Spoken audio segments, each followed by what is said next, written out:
Bueno, buenas tardes entonces a todos. Bienvenidos una vez más al Club Tocqueville.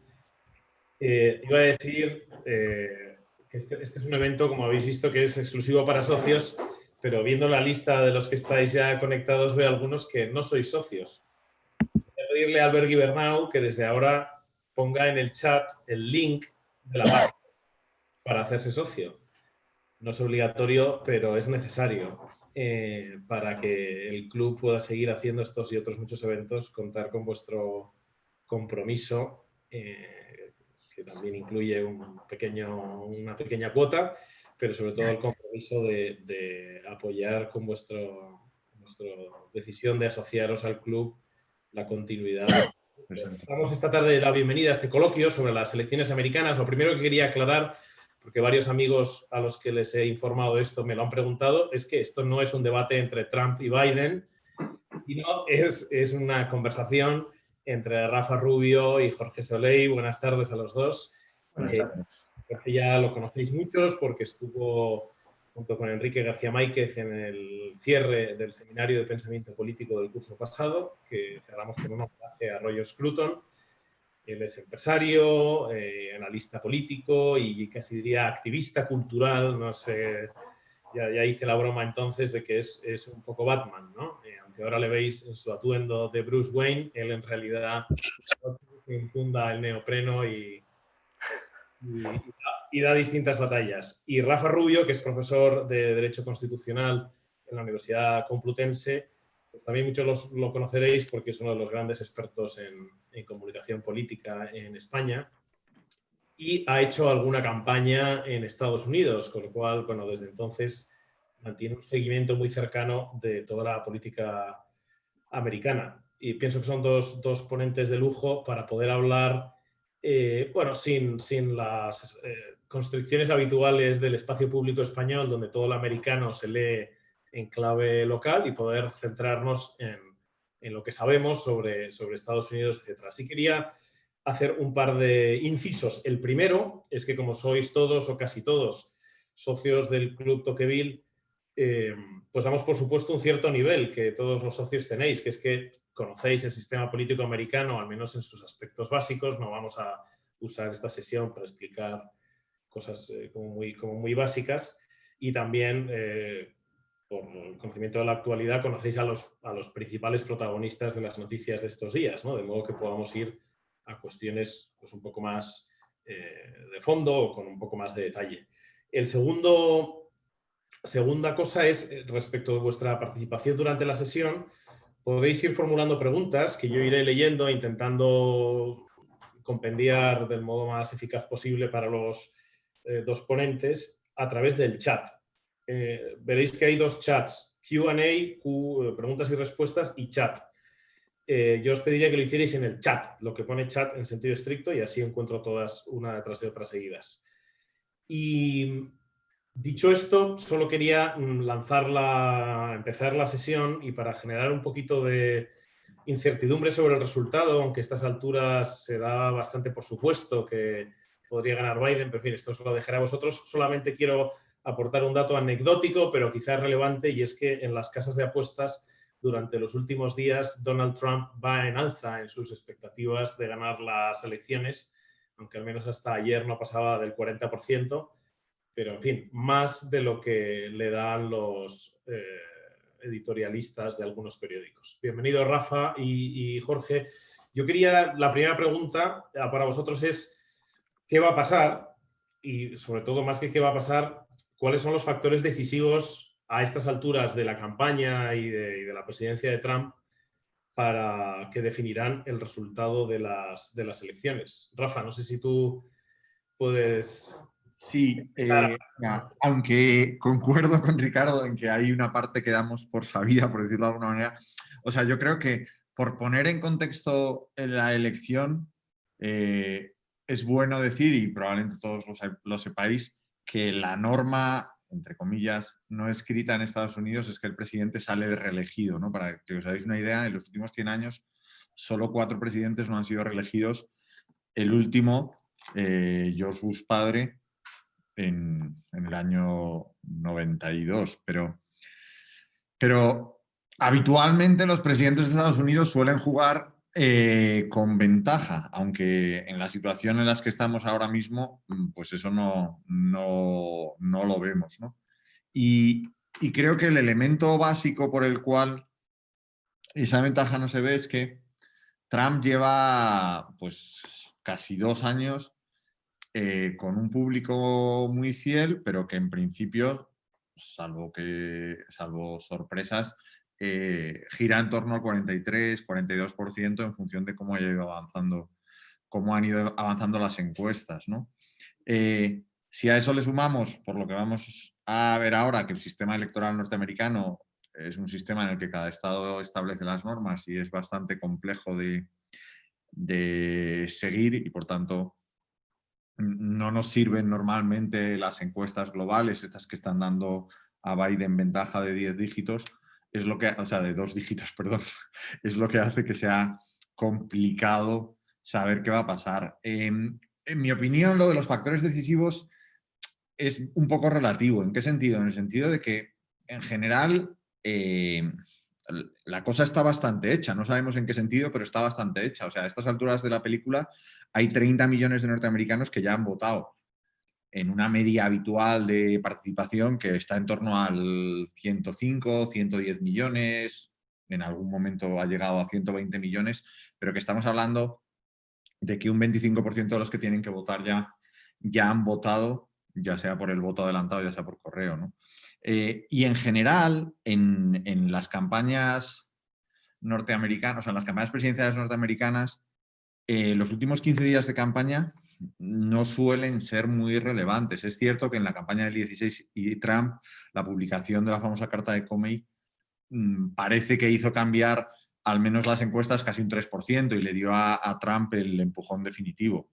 Es evidente que eso también podría pasar en esta campaña, pero fuera de la campaña de Trump, la media de variación de las encuestas en los últimos 15 días, en las últimas 20 elecciones, gira en torno al 1%, 1,5%. O sea, realmente son muchos votos, pueden ser determinantes, como se demostró en 2016 en muchos estados que pueden ser claves, pero, por decirlo de alguna manera, ni siquiera se van a reflejar en las encuestas, ¿no? O sea, es cierto que podemos decir que no cambia mucho, pero también podemos decir que es que estas elecciones, como las del 16, se van a ganar por muy poco cambio, por así decirlo, ¿no? O sea, con poco que cambie, cambia mucho. Y en ese sentido, o sea, yo creo que lo determinante, como siempre, es ganar en los estados en los que ahora mismo Trump está por detrás, pero que pueden marcar la diferencia, que yo creo que son Ohio, North Carolina, Florida y Arizona, ¿no? En los 4 está, en principio, según la media de encuestas, 4 o 5 puntos por debajo, o sea, lo tiene complicado. Pero esos 4 estados los tiene que ganar sí o sí. Y además de esos 4 estados, tiene que ganar Pensilvania, donde está entre 6 y 7 puntos por debajo.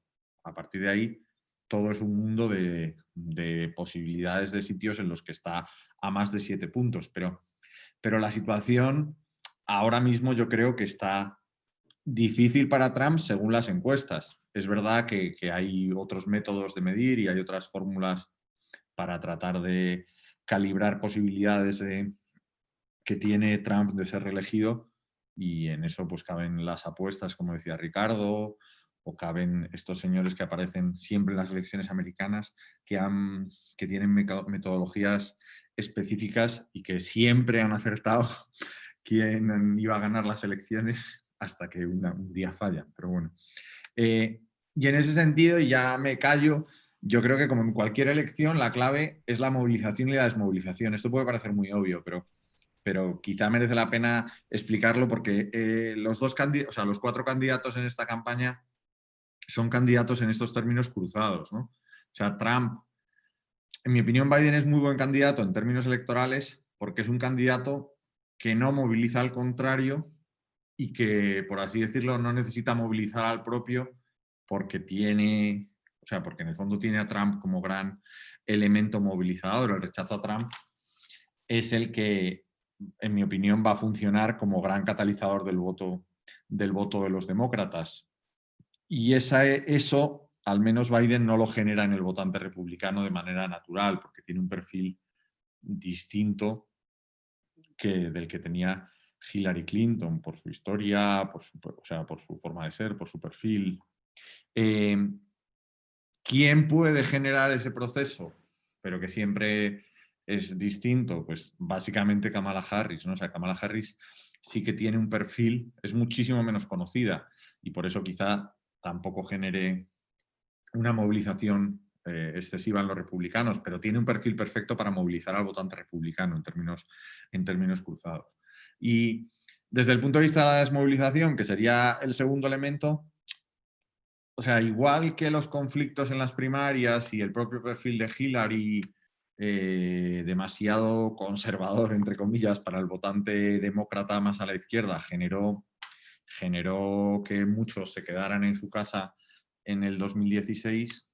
Creo que el Partido Demócrata, consciente de que ese peligro se podía volver a repetir, porque en términos del votante demócrata, o sea, Biden es verdad que apela más a un votante más de campo, menos urbanita, o sea, tiene otras virtudes, más tradicional, por así decirlo, y demócrata, pero existía el peligro de esa izquierda que en todas las primarias últimamente se plantea como la alternativa a la solución, quiere reivindicarse en la agenda y luego vemos cómo desaparece durante la campaña presidencial. Y yo creo que los demócratas, conscientes de que ese problema lo tuvieron y lo tuvieron muy grande durante las elecciones del 16, han hecho un esfuerzo especial en mantener vivos o en mantener activos a los que más pueden votar, mover ese voto, ¿no? Como Sanders, Alejandra Ocasio y en el fondo también la elección de Kamala Harris buscaba eso, ¿no? Buscaba tener al votante más a la izquierda movilizado. A partir de ahí, pues quedaría los otros dos elementos que ya están teniendo efecto y que podrían acabar de definir la elección. En principio, la elección del Supremo, que yo creo que se ha deshinchado un poco en términos de movilización. O sea, creo que ha fijado voto con la elección, pero que los hearings, que han sido unos hearings, en mi opinión, muy favorables para la nominada, por otro lado, han sido muy planos en términos políticos, donde no ha generado ni reacciones a favor, ni reacciones a favor sí que ha generado, pero no ha generado una movilización, en mi opinión, electoral que se esté relevante o que se esté notando en las encuestas, ¿no? Y además, o sea, podríamos decir que hay un peligro de la misión cumplida, porque tampoco parece que haya una expectativa de nuevas plazas en el Supremo en los próximos 4 años. Y el coronavirus, que se ha vuelto a convertir en tema de campaña, pues especialmente por la enfermedad de Trump, y en la que él, por muchos esfuerzos que ha hecho, en mi opinión, no juega a favor. O sea que aunque es cierto, y esto a veces no se cree o no se entiende, que la valoración de Trump ahora mismo es 0,2, 0,3 superior a la que tenía el 14 de marzo, por poner una referencia, también es cierto, o sea, que su base electoral no se ha afectado, por así decirlo, o no se ha visto afectada de una manera directa, o su valoración electoral no se ha visto afectada de una manera directa por la gestión del coronavirus. También es cierto que hay una mayoría de norteamericanos que valoran negativamente su gestión del coronavirus, aunque incluso no les haya afectado a su valoración del presidente en general, ¿no? Entonces, yo creo que la suma de estos factores, que en términos generales quizá los principales son estos dos, pero en términos particulares son un mundo, ¿no? Porque parte de la grandeza o la riqueza de las campañas electorales norteamericanas son precisamente esas, que es que hay cientos de microelecciones vinculadas a la presidencia en cada uno de estos estados, donde no solo se pelea cada uno de estos estados, sino que se pelea cada público objetivo dentro de esos estados. Entonces, hay campañas dentro de campañas en las que muchas veces ni te enteras, o sea, que si no reúnes el target específico, puedes no haber visto ni un solo anuncio de los que no van dirigidos a ti. Y en ese sentido es en el que yo creo que más posibilidades tiene Trump de dar la sorpresa, ¿no? Porque en el último término, en el año 2016, de todo esto nos enteramos después. Y toda esa, desde un punto de vista técnico, en mi opinión, forma magistral de gestionar la campaña del equipo de Trump, que consiguió optimizar el voto hasta el milímetro, o sea, conseguir ganar, o sea, que lo que muchas veces se argumenta en contra de Trump, que perdió el voto popular, en términos de comunicación política, lo único que hace es engrandecer su figura, porque demuestra que fue una obra maestra, o sea, que siendo capaz, o sea, dominar el sistema de tal manera y optimizar esfuerzos de tal manera que perdiendo de más de 3 millones de votos consiguieras ganar las elecciones, en términos técnicos, en mi opinión, es magistral. Entonces, esa sorpresa de la que nos enteramos a posteriori y de las fórmulas que habían utilizado, los canales que habían utilizado, pues como dice el principio básico de la consultoría política, si se produce, nos enteraremos después. Por eso, en mi opinión, sigue cabiendo la oportunidad de la sorpresa, ¿no? Y ya me he enrollado bastante. Gracias, Rafa. Yo no sé, Jorge, si ves algún matiz a todo esto, pero también te quería pasar la bola ya con un poco de efecto hacia la siguiente pregunta, ¿no? Para que tú puedas también responder pues vamos, planteados de la siguiente manera. Trump se merece la reelección en sus propios términos, ¿no? O sea, de lo que él ha ofrecido, ha prometido y ha hecho, le ha merecido la reelección, aparte de otros factores externos a él o lo que pensemos sobre esos mismos términos. Y en ese Bueno, sentido, ¿cuál es el legado de Trump para el Estado? yo creo que se presenta ante su electorado con más la cesta positiva, más peso que la negativa. Dicho esto, es verdad que, bueno, hoy Ross Douthat en el New York Times hablaba de entre el 10 y el 15% de probabilidad de que al final salga Trump, pero también, como decía Rafa, hoy también leía a un tipo que se llama Robert Cahaly, Trafalgar Group, que es el típico que dice que nada, que Trump va a ganar cómodamente con 280 votos electorales. Es el típico que si es así, pues como decía Rafa, lo veremos y le harán muchas entrevistas, y si no es así, pues quedará en el basurero de la historia, ¿no? En un lugar ahí gris, como el tipo que no lo aceptó. Y es verdad lo que decía, que claro, yo creo que tiene más opciones todavía, incluso de ganar, ¿no? A pesar del mismo, ¿no? Porque creo que van a ir muchos de los battlegrounds de estos estados que se juegan por muy pocos votos. Y creo que ahí todavía hay cosas, yo creo que las encuestas no acaban de pillar bien, ¿no? Bien, entonces tú decías, claro, Trump yo creo que cuando uno compara el 2016 con el 2020, sí que ve, digamos, en el 2016 un foco, un discurso más claro, más nítido de la campaña de Trump. Y es verdad que este año lo ves más disperso, dando a veces golpes por un lado, discursos en otro sentido por otro. Yo ahí, tú ahora hablabas, Rafa, del mérito de Trump, que no se lo quito porque yo creo que es un tipo con una gran intuición y un gran olfato, pero yo creo que ahí también quizás se nota, por ejemplo, la falta de un tipo como Steve Bannon, ¿no? que te gustará más o menos, pero esas cosas de las que tú has dicho yo creo que las tiene como muy claras, ¿no? Y creo que a lo mejor es la clave de que su campaña esté siendo un pelín más errática. Yo creo que él se presenta con éxitos y fracasos. Éxitos. Bueno, yo creo que uno de sus grandes compromisos, sobre todo con todo el mundo del social conservatism, ¿no? De los conservadores sociales, de los pro vida, era el tema del Tribunal Supremo. Gorsuch, Kavanaugh y Barrett, yo creo que son elecciones impecables. Después salió el caso Bostock y yo creo que eso le hizo daño. Pero creo que, bueno, pues la divina providencia le ha puesto en sus manos la oportunidad de más o menos arreglarlo, y creo que con Barrett ha consolidado ese voto y ha demostrado que sí, que era un tipo de fiar. No solo eso, sino que quizás se habla menos, ¿no?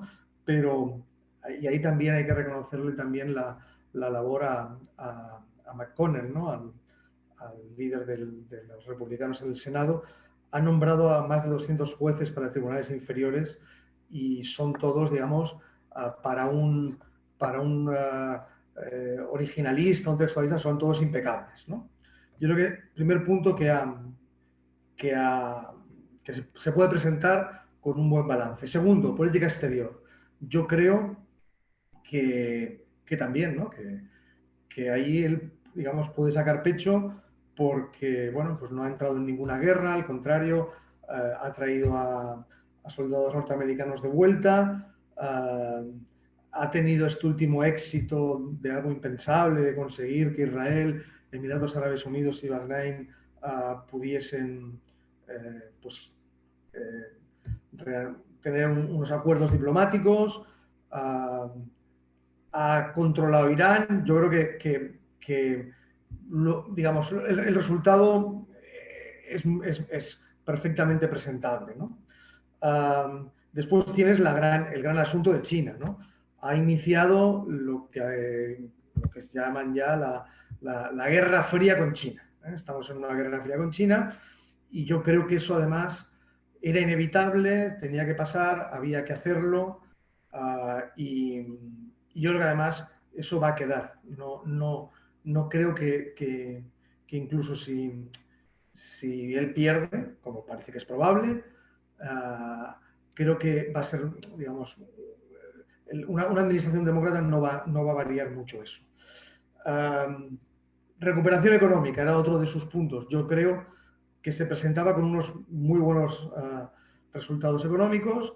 Es verdad que una parte de los republicanos, los que son más favorables al libre mercado, los más libertarios, pues no están nada contentos con esto que se ha dado en llamar nacionalismo patriótico, proteccionismo, aranceles, pero es verdad que a un público suyo que veía como, bueno, pues como están perdiendo el puesto de trabajo, pues se han recuperado puestos de trabajo, llevó antes del COVID a la economía americana casi al pleno empleo, a la bajada de impuestos para empresas, que aunque el país, el otro día estaba viendo hemerotecas, siempre dice que nunca van a funcionar, que esto de la curva de Laffer no existe después, y dicen siempre, bueno, esto en cualquier caso en unos años se podrá ver, en unos años lo ves, y es verdad que no existe siempre, pero es verdad que existe en más ocasiones de las que nos gustaría al país.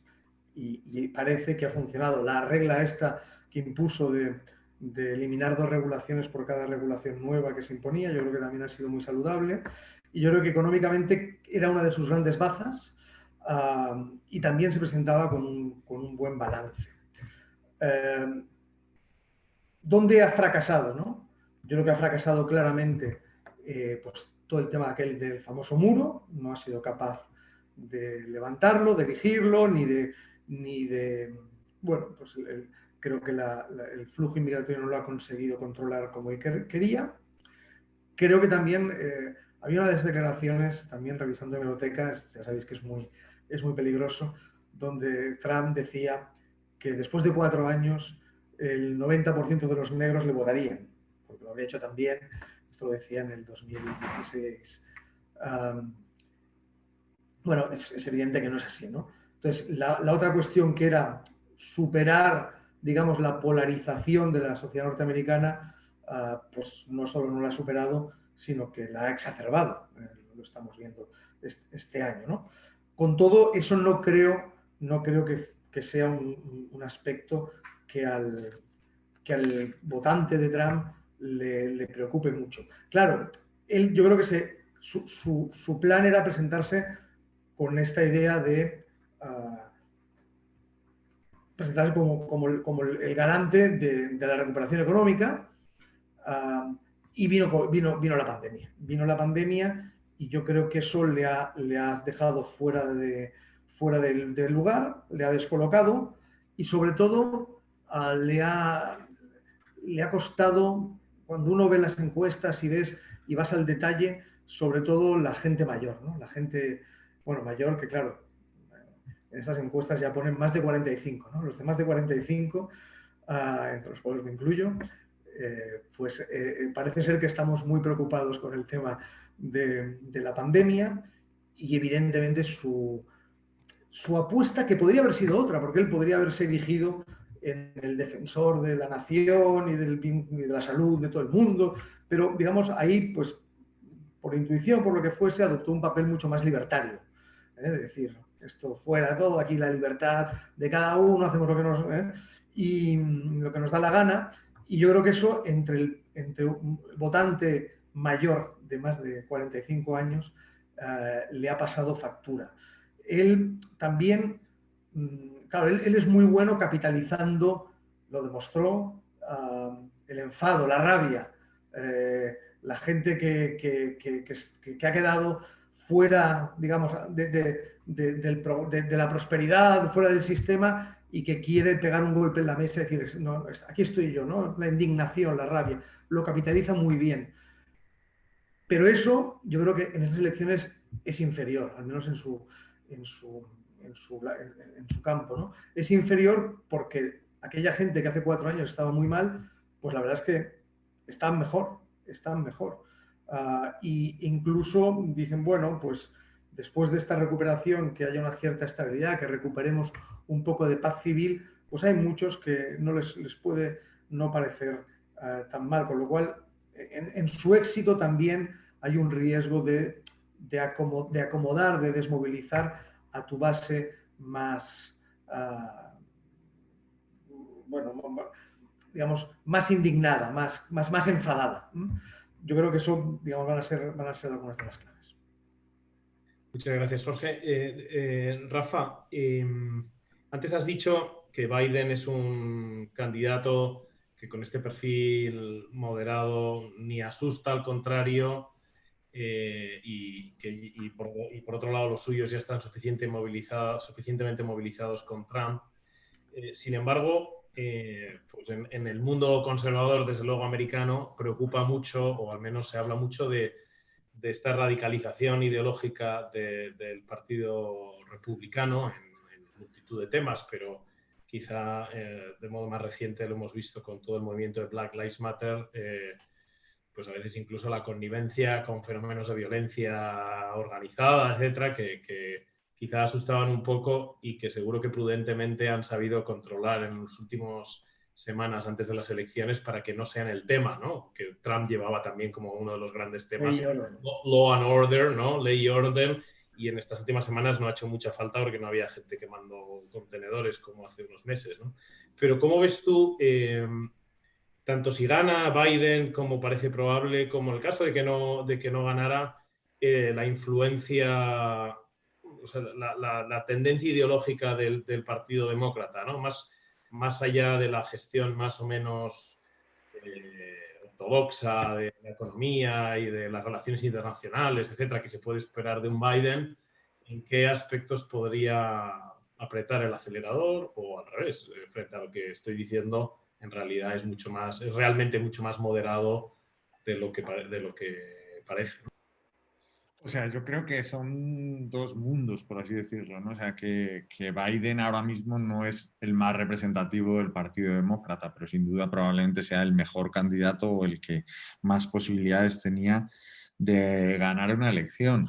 Porque en el fondo, o sea, una buena base del votante demócrata, o sea, más allá de la radicalización del Partido Demócrata, en la que pues, lo han denunciado muchas personas, no solo gente, no solo republicanos, o sea, donde el adoptar una visión puramente identitaria, donde las minorías acaban marcando la agenda, ha acabado construyendo una especie de conglomerado curioso que siempre es muy difícil de mantener y que trata de ir sumando minorías que nunca llega a ser mayoritaria, ¿no? De hecho, yo creo que, como decía Jorge al principio, aquí en Europa, o sea, llevamos ya desde 2016 votando a Sanders, ¿no? Pero nadie más le vota porque hay una cierta sensación, hay un cierto deseo de que Estados Unidos se haga socialista en los términos en los que conocemos nosotros el socialismo, por así decirlo, ¿no? Entonces, o sea, los europeos creo que consideramos a Estados Unidos como esa anomalía o como esa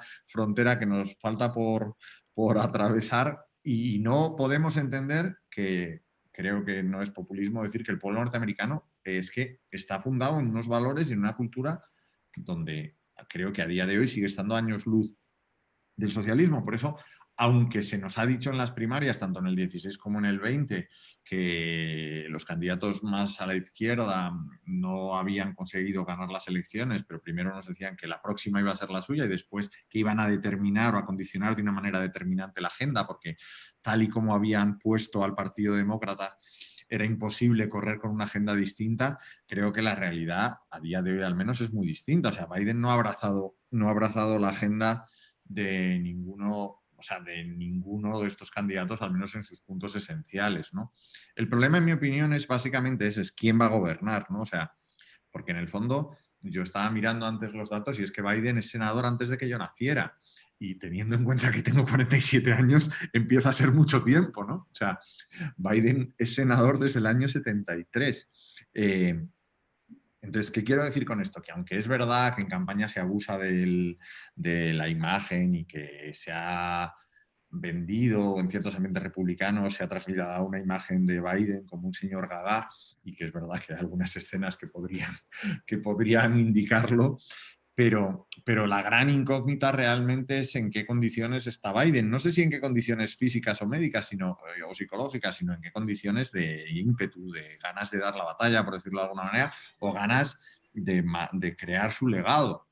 O ha asumido un papel de puente en el que en el fondo es la cara amable, entre comillas, del Partido Demócrata, que va a permitir pues, el desembarco de personas o de una administración mucho más liberal en términos norteamericanos de lo que es Biden, ¿no? Y ahí es donde surge la figura de Kamala Harris como la heredera natural, no ya en caso de muerte, sino como la líder en la sombra del gobierno Biden. Yo creo que no es así y es verdad que es difícil ver vicepresidentes norteamericanos que han tenido mucho peso a la hora de definir la administración, porque al final el presidente sigue teniendo vocación de pasar a la historia. Pero en mi opinión esa es la gran incógnita. Y la segunda gran incógnita sobre el futuro de la izquierda y sobre cuál va a ser la agenda de este gobierno si gana Biden, o sea, yo creo que Biden no ha dejado, o sea, por las condiciones de la campaña en las que en el fondo le bastaba con recoger el voto del enfado a Trump y presentarse como una alternativa para todos aquellos a los que Trump les genera rechazo, que es es un porcentaje amplio de la población norteamericana, eh, pues la gran incógnita es qué va a pasar con las cámaras, ¿no? Porque sí que parece más o menos evidente que el Congreso va a seguir en manos demócratas, pero no está tan claro que el Senado vaya a seguir en manos republicanas, ¿no? Por situarnos un poco, el Senado tiene 100 senadores de los que se eligen en esta elección el 3 de noviembre 35.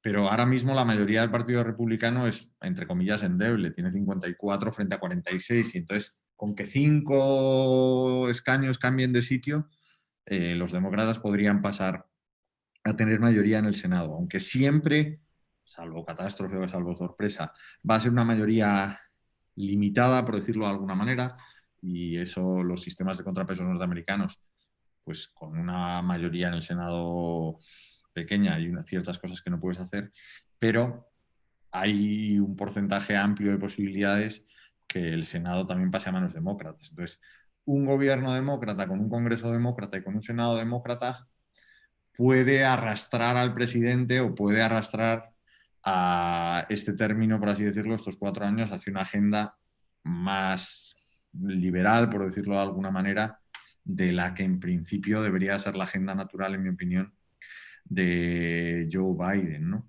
Entonces, ¿hasta qué punto van a abrazar eso que se llaman batallas culturales o van a asumir algunos símbolos, pues, que en el caso de Obama, pues, fueron muy marcados, algunos como la defensa del matrimonio homosexual, incluso su imposición a determinados estados,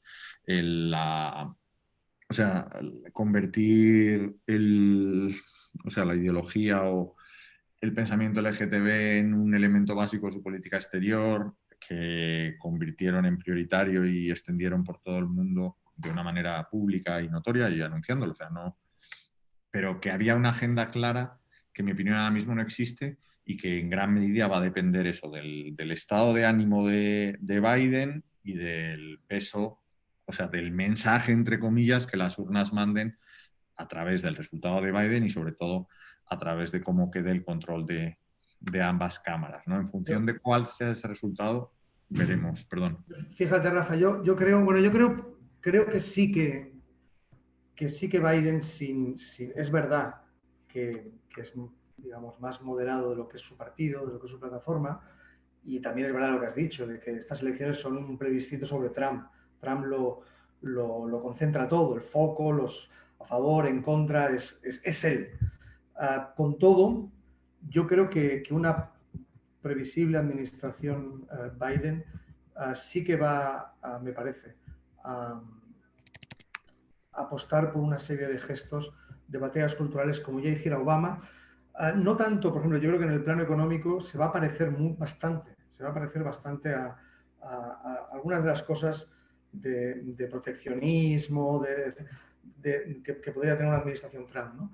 Pero sin embargo aquí yo creo que Biden está hablando, por ejemplo, de derechos transexuales, está hablando yo creo que esa va a ser un campo de batalla muy claro, y muy vinculado a eso va a estar ahí el tema de la libertad religiosa, cómo se pueden conciliar y si erigir esos nuevos derechos entran en contradicción y limitan la libertad religiosa. Y otra cuestión que también es muy, digamos, obamiana sería el tema del healthcare, ¿no? De la salud. Yo creo que él va a intentar, también lo está diciendo, ¿no? Avanzar más hacia no tanto un modelo en el cual juegan una serie también de actores de mutuas médicas privadas, sino avanzar más en lo que sería una seguridad social a la europea, donde es el propio Estado quien provee los servicios de salud, ¿no? Esos dos puntos creo que sí, que incluso aunque, claro, las otras, yo no creo que el Partido Demócrata se lance a quitar el presupuesto a la policía, ¿no? El defund the police, no creo, no parece. De hecho, Biden fue uno de los que metió, vamos, leyes de seguridad y gente en la calle, cuando ya en su día Dukakis perdió, claro, como se hace mucho tiempo, salen personajes ya que casi teníamos olvidados, ¿no? Pero sí. Yo tampoco veo tan claro que vayan a ganar el Senado. Es verdad que hoy me estaba mirando en Real Clear Politics las encuestas, y en el Senado la cosa está muy igualada, y yo creo que incluso viéndolo con detalle, creo que va... no, yo, así como veo, digamos, con las encuestas en la mano, digamos, es poco probable que gane Trump. El Senado yo creo que lo tienen un poquito mejor, o bastante mejor, los republicanos, a no ser que Trump les arrastre mucho hacia abajo, pero creo que lo tiene un poco mejor. Y entonces ahí sí que jugará, en cualquier caso, el tema del Tribunal Supremo, ¿no? Porque claro... Os iba a preguntar, porque claro, toca Trump, digamos... el botón nuclear de ampliar la Corte Suprema, esto... Claro, si al final hacen aquello que algunos han sugerido, ¿no? de ampliar, ¿no? El pack de court, ¿no? Que dicen, entonces yo creo que sí que, digamos, va el cataclismo en la vida institucional norteamericana va a ser muy fuerte. Y yo creo que eso significa romper todas las reglas, digamos, romper las reglas del juego. O al menos va a ser interpretado así por los republicanos. No, y yo creo que es un elemento clave, porque en el fondo, o sea, no hay ninguna explicación racional a ampliar el estado de la Cámara según la evolución. O sea, que es verdad que el Senado, que la Corte Suprema ha cambiado de composición, al menos en los primeros años, unas cuantas veces, pero no hay ninguna explicación que no sea ideológica. Y en ese sentido, creo que podríamos ver, o sea, que podría estar la gran paradoja, ¿no? O sea, que aquellos que recibieron a Trump en el 2016 como un auténtico peligro institucional, realmente, en mi opinión, lo que más daño puede hacer a las instituciones en estos, o sea, me atrevería a decir en estos últimos 20 años, probablemente sea cambiar la estructura o la composición de la Corte Suprema simplemente porque se haya producido un alineamiento ideológico consecuencia de las circunstancias, por decirlo de alguna manera, o de las propias reglas, y ante la mayoría, o sea, ante la previsible mayoría conservadora republicana, no sé muy bien, dentro de la Corte Suprema, que haya, o sea, que haya un acuerdo suficiente en las dos cámaras para cambiar el número de miembros de la Corte Suprema y además para nominarlos, que parece que sería el Sería siguiente. muy grave. Claro, desde Yo, el punto de vista institucional, en mi opinión, sería una barbaridad que sí que haría mucho más daño de todo el daño que ha podido hacer Trump en estoy de términos acuerdo. institucionales. Hay otra opción, que es esperar a que se muera Breyer, que tiene 82 años, pero bueno, con el precedente de Ginsburg puede durar mucho, si se cuida. Fíjate que incluso, no, digamos, estamos, yo creo yo creo que al final no será así, entre otras cosas porque no van a controlar el Senado. Pero fíjate que incluso hay algunos demócratas, y no especialmente, digamos, gente disparatada, que están diciendo también, están hablando de ampliar el Senado, con 2 senadores más por Puerto Rico y 2 senadores más por Washington, D.C. Con lo cual, que a priori serían 4 senadores más demócratas, y dejarías fuera de juego a los republicanos ya por siempre. Por otro lado, también leía hoy a algún republicano que está diciendo, bueno, esto es como el compromiso aquel Missouri, que antes de la guerra civil, ¿no? De que si entraban un estado esclavista tenía que entrar un no esclavista. Dice, si es así, tendríamos que empezar, por ejemplo, California, a partirla en 2 con un California del Norte donde pudiesen haber dos senadores más republicanos. Yo creo que, digamos, si empezamos a jugar a que salte por los aires todo, es peligrosísimo. Yo creo que es muy, muy peligroso.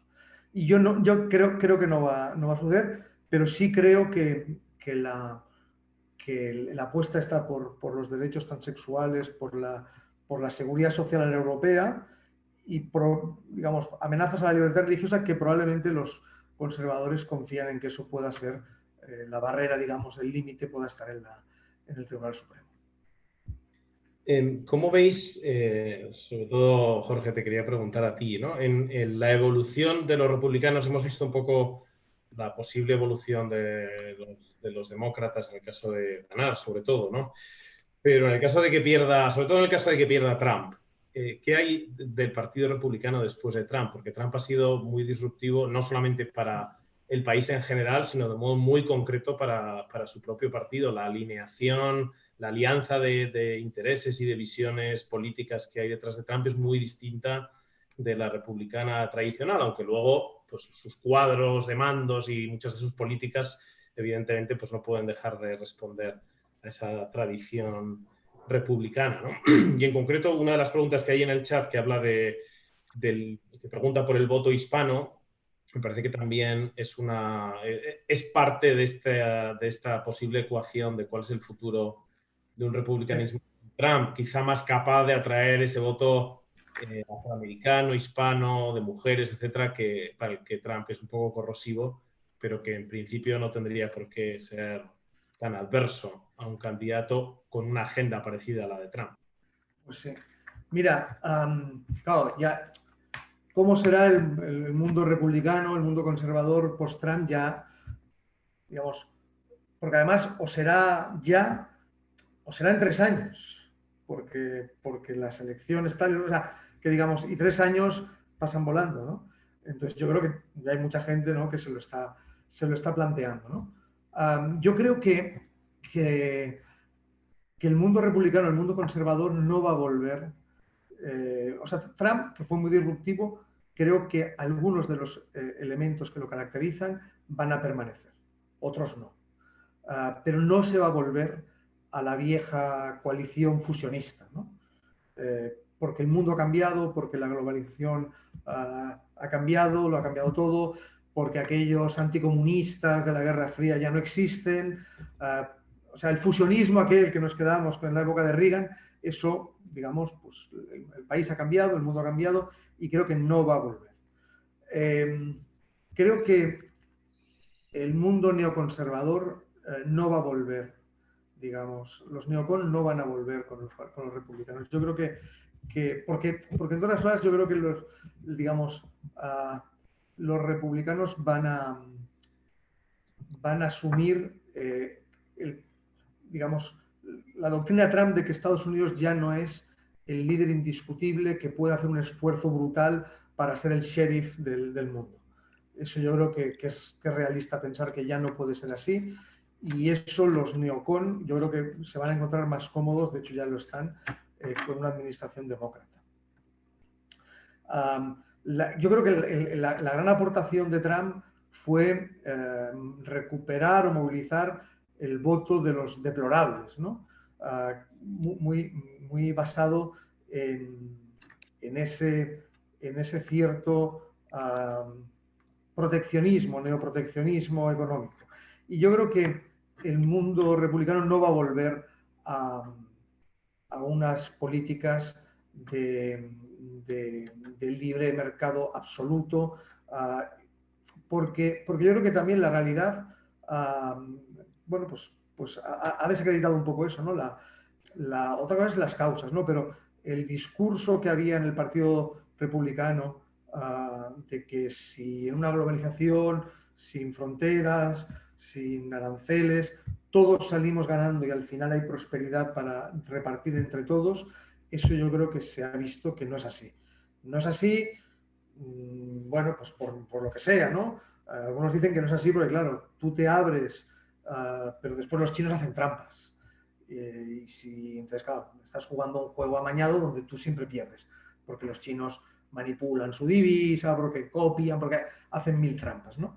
Entonces yo creo que eso no va a recuperarse, y de hecho yo creo que incluso va a ser asumido por cualquier administración que sea. Y eso va a ligar a una clase más trabajadora al Partido Republicano. Porque además sin ellos es muy difícil ganar. De hecho, ni Romney ni McCain tuvieron ninguna opción porque no contaban con este colectivo, ¿no? Y claro, la gran clave es la de los hispanos, porque es verdad que en un contexto en el cual, aunque aquí, ¿no?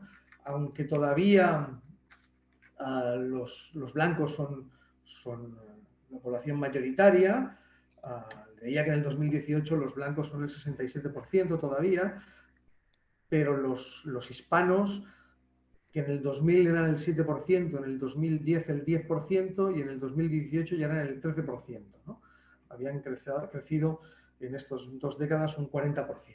Es verdad que van menos a votar todavía, son los que todavía tienen votan menos, solo el 48%, pero yo creo que eso, digamos, es clave porque es el otro nicho, es el otro colectivo descartado, digamos, el voto negro, donde tú tienes que ir a pescar, ¿no? Y Trump, claro, también es verdad que cuando se pone la etiqueta hispano, es muy diferente, ¿no? O sea, los hispanos hay de todo, hay de todo. Por ejemplo, claro, no es lo mismo un cubano o un venezolano pues que un mexicano, no es lo mismo Florida que Texas, que Arizona, que California. Es muy diferente, es un voto que nos gusta, digamos, ponerlo todo en el mismo saco, pero no es así. Y donde yo creo que con los republicanos pueden pescar. De hecho, incluso Trump está pescando. Lo que están diciendo las encuestas es curioso, y es que están mejorando bastante los resultados, subiendo incluso entre 10 y 15 puntos entre los hispanos jóvenes de menos de 45. Y además allí también está funcionando bien Trump con hispanos con título universitario, no solamente, y hay realmente, y de hecho ya va a ser una de las claves, o sea, lo decía Rafa al principio, o sea, Florida la ganas o estás fuera. Y Florida, la clave, una de las claves van a ser los hispanos, ¿no?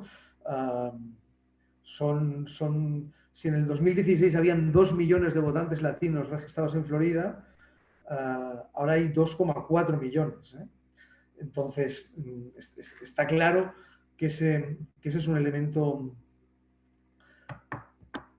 muy importante, y donde lo que nos dicen las encuestas es que por ahí no te encuentras un muro. De manera natural, los republicanos están ganando espacio entre los hispanos.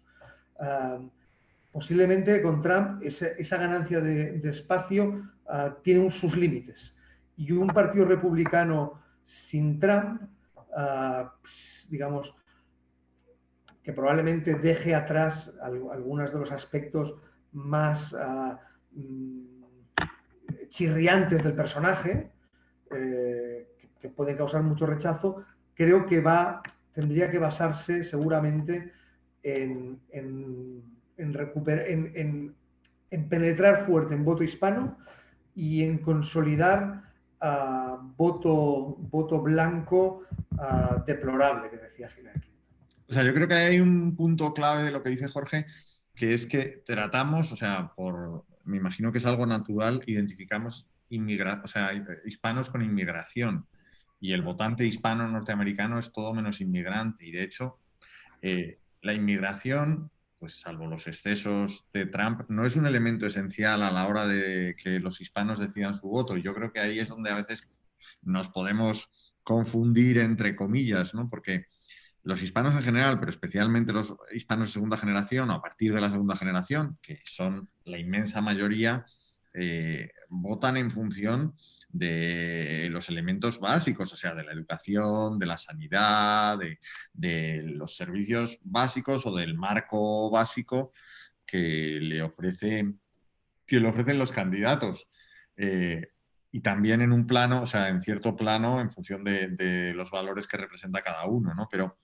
Pero el voto hispano es un voto, como bien decía Jorge, complejo y que a veces creo que de manera natural o la intuición para esto no funciona, ¿no? Yo estuve trabajando en el año 2008 precisamente en esto con McCain, estuve un año trabajando en movilización del voto hispano y aprendí infinito porque te das cuenta de no solo de la diversidad que decía Jorge, sino de lo falso que es el estereotipo, o sea, que en gran medida, o sea, si los hispanos ahora mismo son la minoría mayoritaria y con vocación mayoritaria abandonando la minoría, es precisamente porque se está produciendo una integración que no se produce exclusivamente porque llegan nuevos hispanos a Estados Unidos, sino porque las familias de los hispanos siguen reproduciéndose a una velocidad superior y como han llegado desde hace mucho tiempo, se quedan y se consolidan y adaptan sus costumbres, por decirlo de alguna manera, sin perder su condición hispana, ¿no? Y yo en este punto, o sea, además de lo de los hispanos, o sea, creo que Jorge tiene razón y creo que se está estableciendo una especie de visión posapocalíptica de Trump, además de destrozar Estados Unidos, ha destrozado al Partido Republicano. Creo que ninguna de estas cosas es verdad y que especialmente la segunda no es cierta. ¿En qué sentido? En el sentido de que el Partido Republicano no existe. Yo creo que a veces, o sea, existe toda una base cultural, que es donde creo que se está produciendo ese impacto que escribía Jorge, pero en Estados Unidos yo creo que muchas veces nos olvidamos que los partidos no existen. O sea, hay partidos, o sea, hay estados en Estados Unidos donde el Partido Republicano no tiene ni a una sola persona contratada. Para que os hagáis una idea de hasta qué punto los partidos se parecen más a plataformas que a partidos. Y en ese sentido, la capacidad de reinvención, la agilidad, por decirlo de alguna manera, la flexibilidad de este tipo de organizaciones políticas es infinita y, por tanto, la capacidad de regeneración es permanente. No sé si me explico. Por eso, o sea, gane o pierda, creo que el Partido Republicano no va a estar arrastrando, entre comillas, los problemas de Trump durante más de una elección y lo veremos probablemente en los midterms dentro de 2 años, ¿no? Entonces, o sea, cuando nos damos cuenta, entre comillas, que la estructura del partido es pura estructura, en el sentido, o sea, es puro sostén y no es una verdadera, o sea, no es una verdadera cultura, la cultura está por debajo y es una cultura que se hace en los think tanks, que se hace en la sociedad civil, que se hace en las universidades, pero yo creo que al vivir en Europa estamos un poco confundidos en ese sentido, o sea, que el peso que tienen los partidos políticos para marcar la agenda en Estados Unidos, en mi opinión, es muy reducida, ¿no? Y en ese futuro inmediato, también esto lo iba a preguntar, pero también alguien ha preguntado por el chat, qué figuras ascendentes hay en el Partido Republicano. Quizá también en el Demócrata, pero en el Demócrata ya tenemos a Kamala Harris como vicepresidenta posible y algunas otras figuras quizá más mediáticas como Ocasio-Cortez, pero en el Partido Republicano, ¿qué hay después de Trump? Y si veis alguna corriente también, no solamente los nombres, sino a qué representan. Bueno, a mí me parece que Trump focaliza tanto que opaca a cualquiera. Yo recuerdo, es que es imposible, digamos, en este sentido, Trump con sus 80 y más de otro día miré, 84 millones de seguidores en Twitter, ¿no? Yo estuve hablando tuve la oportunidad de una conversación con una persona, jefe de campaña que había estado con Ted Cruz. Y el tipo me decía que era desesperante, ¿no? Sí.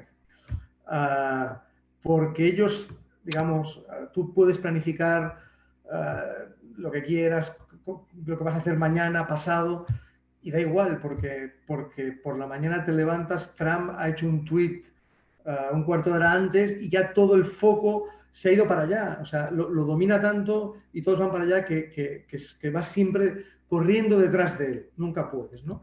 Y yo creo que es un tipo tan potente, digamos, tan potente para bien, para mal, para lo que sea, pero que es muy difícil. Claro, digamos, ahí pues los nombres serían gente pues como Ted Cruz, como Marco Rubio, como gente, digamos, precisamente que se enfrentaron a Trump en las primarias, después más o menos se han reciclado, no han sido never Trumpers, han buscado cierto acomodo. Estos, por ejemplo, en concreto son además hispanos, con lo cual tiene pues ahí una ventaja para apelar al voto hispano, pero yo creo que los nombres no han salido, no saldrán hasta que Trump desaparezca de escena. Es muy difícil. Lo que sí que yo creo es esto, ¿no?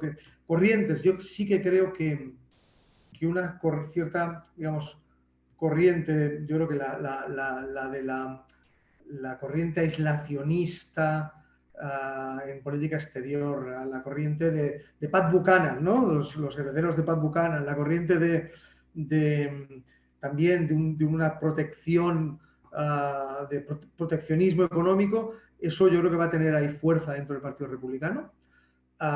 Y veo también una corriente, bueno, todo el mundo digamos, ya más, no tan popular, pero sí en el mundo más intelectual, toda la corriente integralista, ¿no? Toda la gente que dice que hay que recuperar unos fundamentos intocables sobre los que se construye la sociedad norteamericana. Y que si no, y que no basta con el tema del originalismo, del textualismo, que no basta con una lectura originalista o textualista de la Constitución para eso, sino que hay que recuperar unos valores asumidos por todos los norteamericanos, porque si no, estás construyendo algo que sobre arenas movedizas, ¿no? Yo creo que esa corriente de gente que intenta recuperar también pues, una noción de bien común superior, digamos, por encima de la lucha partidista, de valores compartidos por todos, lo cual es después eso, cómo se come, es yo creo muy complejo, por no decir casi rozando lo imposible, pero yo creo que eso también va a tener peso dentro del debate intelectual del mundo conservador. No sé si Tengo, candidato. Rafa, ¿tienes algo que añadir en este sentido antes de que... Tu candidato. No, es que creo que Trump es un paréntesis, o sea, es un paréntesis, al menos en el tema de los candidatos, o sea, que creo que probablemente tanto Marco Rubio como Ted Cruz les llegó muy pronto la elección del año 16, o sea, y donde el candidato natural era Jeb Bush y por una serie de circunstancias no estaba, o sea, no hizo la mejor campaña de la historia. Trump se coló, apareció por sorpresa y a partir de ahí, como tú dices, cambió todo. Entonces, creo que desde el punto de vista de los candidatos, vamos a ver cómo algunos de los que en ese momento se quedaron atrás, quizá porque no les había llegado su hora, porque llevan muy poco tiempo en el Senado y pues al menos empiezan a asumir el liderazgo. A partir de ahí a la próxima campaña presidencial pueden caer muchas cosas, pero yo creo que lo más importante es eso, es quién asume el liderazgo del Partido Republicano durante los próximos años, porque va a haber una tarea de reconstrucción en cierto sentido, sobre todo intelectual, y de redefinición en la línea que dice Jorge, o sea, de readaptarse al cambio, a los cambios que han sido brutales, y ahí no se ve pues que el liderazgo en el Senado de Graham, por ejemplo, pueda llevar a cabo esa labor, ¿no? Eso sí sale reelegido, porque tampoco tiene todas consigo a pesar de ser candidato por South Carolina, pero sí, estoy básicamente de acuerdo. Estoy luchando. Oye, pensando, teníamos también un poco como previsto hablar un poco más también del papel internacional de Estados Unidos, aunque algo hemos hablado de China y hemos hablado también de los procesos, digamos, de pacificación de Oriente Medio. Pero como nos estamos yendo un poco de tiempo, quería dar pie a una de las preguntas que está en el chat y que nos puede servir también un poco como cierre, es ¿qué pasa si el resultado es ajustado o, en cualquier caso, contestado? Es probable. ¿Es creíble una situación de, en fin, de judicialización?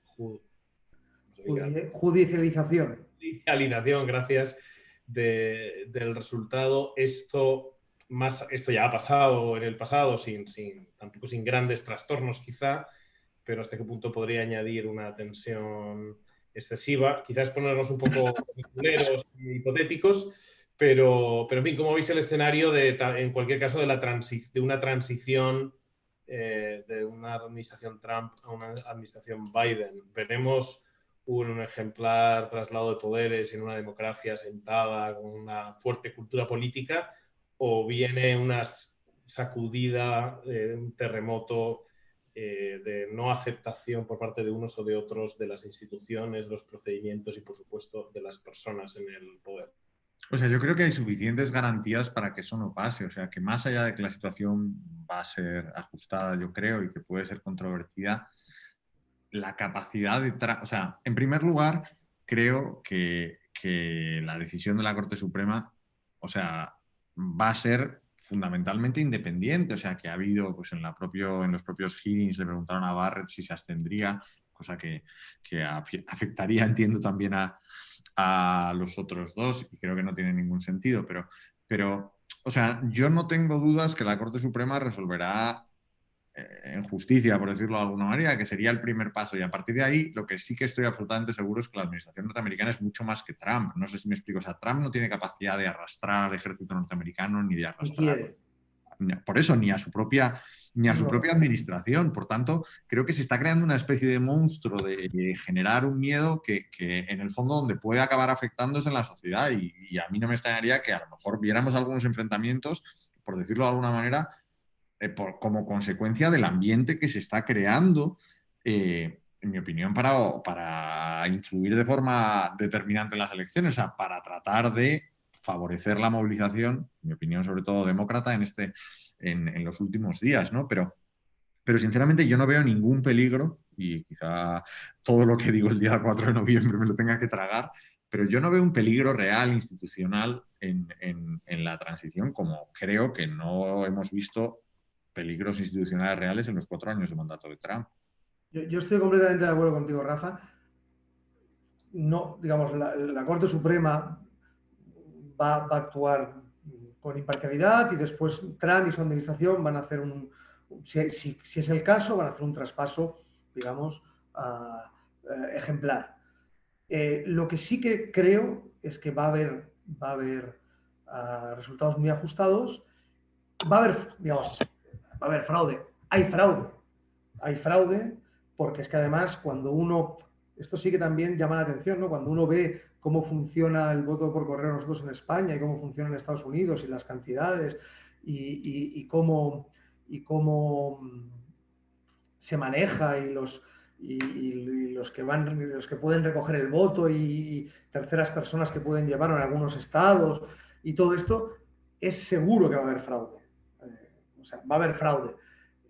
este fraude, digamos, puede ser más pequeño o puede ser mayor. Claro, si la elección, si los resultados son muy ajustados, pues sí, es probable que, que se lleve y que pueda llegar al Tribunal Supremo. Y a partir de ahí, pues yo creo que el sistema va a funcionar y no va a ocurrir nada, más allá de que pueda, como decía Rafa, crearse una situación de mucha tensión en la calle y que eso pueda dar lugar a enfrentamientos, a desbordamientos, a gente, digamos, pues como se vio en estos meses pasados, pues que tomen la calle para vandalizarla, ¿no? No se te oye, Ricardo. Perdón, no me funciona la barra espaciadora. Dice Carmen en el chat y añado yo también que quizá esos escenarios de un cierto altercado quizás son más probables en el caso de que gane Trump, ¿no? Reforzando un poco lo que decía Rafa de que al final el deterioro institucional paradójicamente es mayor por parte de las sobrereacciones demócratas que de las acciones de un Trump, ¿no? No sé, pero en fin, como es un escenario que quizá ahora es poco probable, pero quizá hay algún factor que queráis comentar. Yo creo que sí, que pueden haber protestas, ya las hubo cuando ganó en el 2016, pueden haberlas y con los precedentes que tenemos de estos meses pueden ser más violentas, pero tampoco creo que puedan ir más allá de unos días de algaradas, muy concentradas, muy focalizadas, me parece.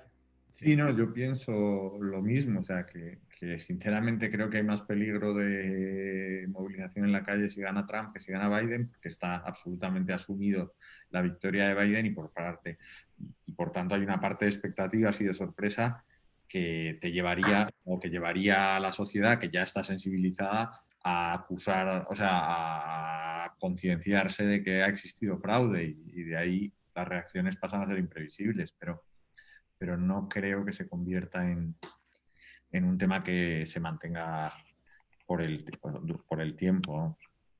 Oye, para cerrar, una última palabra sobre la proyección, las implicaciones internacionales de esto, ¿no? Ya más o menos habéis apuntado que en algunos puntos de la política exterior de Trump pues, se han convertido en mainstream, ¿no? Con la actitud ante China, pero quizá en la relación con Europa, en el papel de Estados Unidos como faro del mundo libre, ¿no? En lenguaje así un poco entre la Guerra Fría, ¿pensáis que una administración de Biden puede realmente aportar no solamente una mejora de las relaciones, sino aportar un elemento de iniciativa, de liderazgo interesante?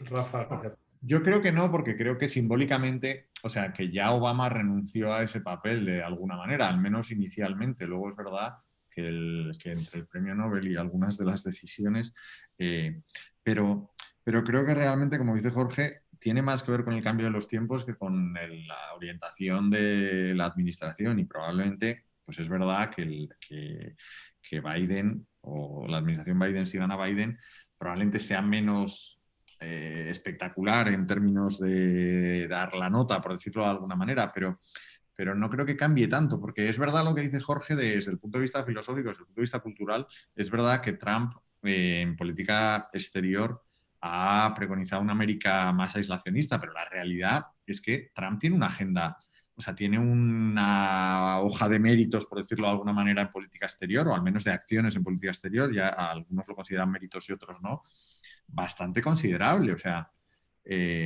no creo que haya habido una administración norteamericana, por ejemplo, más pendiente de América Latina o más activa en América Latina, independientemente de lo que se piense. O sea, el reconocimiento de Guaidó, que luego él mismo se encargó de destrozar con unos comentarios, entre comillas, off the record, que ponen a Guaidó por los suelos, pero tuvo un efecto arrastre brutal que llevó a más de 30 países a reconocer a Guaidó y que en ese momento marcó la agenda en Venezuela. El cambio de posición respecto a Cuba ha tenido peso.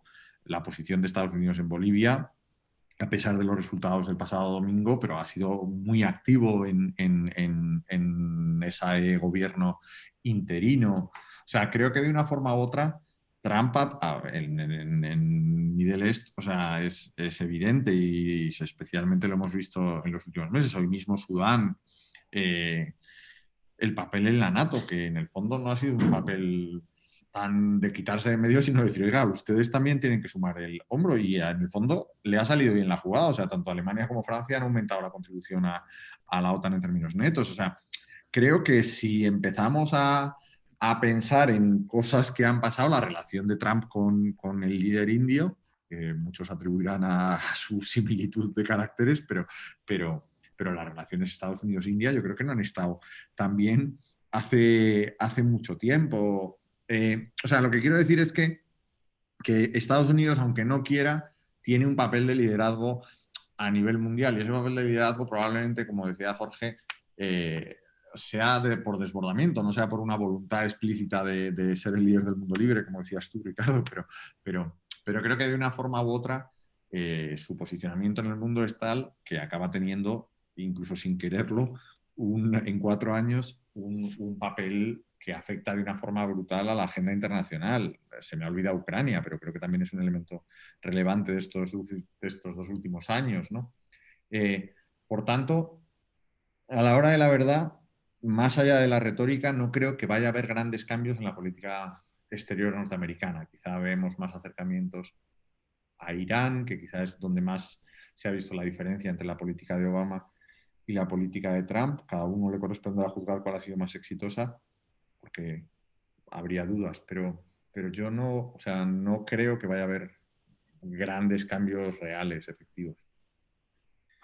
Bueno, Rafa y Jorge, muchísimas gracias. Creo que habéis conseguido pues, satisfacer las expectativas de nuestros socios, que es que el Club Tocqueville sea un sitio donde se pueda hablar de estos temas de política, de sociedad, de actualidad, con una cierta profundidad y con una apertura de mente no sometida a los distintos idearios y argumentarios de unos y otros.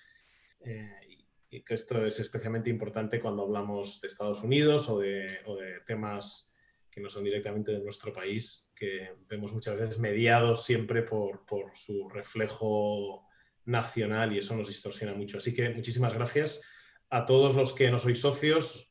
Os doy la bienvenida con la certeza de que esta misma noche, siguiendo el link que tenéis en el chat, daréis los pasos sencillísimos y baratos para apoyar esta iniciativa de la sociedad civil, que no recibe ninguna ayuda oficial, prácticamente ninguna ayuda de entidades, tampoco privadas, que sale adelante gracias al trabajo y a las contribuciones pequeñas pero constantes de un grupo de ciudadanos, sobre todo en Barcelona, pero esperamos que también, gracias a esta etapa haciendo la necesidad de virtud, os vayáis sumando gente de fuera, como Rafa, al que despedimos desde Madrid, y en fin, Jorge sí, cercano en Barcelona. Muchas gracias a todos, buenas noches. Buenas noches, gracias a todos. Buenas noches, gracias.